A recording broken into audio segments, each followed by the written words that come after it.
Welcome to the Tech Egg. Don't get scrambled. Enjoy the video. In this video, I will show how to replace Alternator 2011 Kia Sorento, full guide. Disconnect the negative battery terminal immediately and secure the vehicle with the parking brake. Gather a 10 mm, 12 mm, and 14 mm socket, a breaker bar, and safety gloves. Park on level ground and use wheel chocks on the rear wheels. Keep the old belt routing in mind or take a photo before removal so reinstallation goes smoothly. Start by relieving belt tension and slipping the serpentine belt off the alternator pulley, then support the alternator as you work. Remove the electrical plug and the thick main power cable nut, keeping track of washers and hardware. Unthread the top and bottom mounting bolts and wiggle the alternator free from its bracket. Lower it slowly to avoid tearing wires, then compare the new unit to the old one for correct fit and mounting points.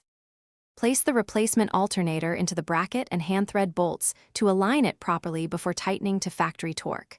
Reconnect the main power cable and plug in the electrical connector, then route and reinstall the serpentine belt, ensuring proper tension. Reconnect the negative battery terminal and start the engine, watching the dash voltage or using a multimeter to confirm charging around 8 to 14, 5 volts. Road test and recheck for noise or loose hardware. Thanks for watching. Consider subscribing if I helped unscramble your problems.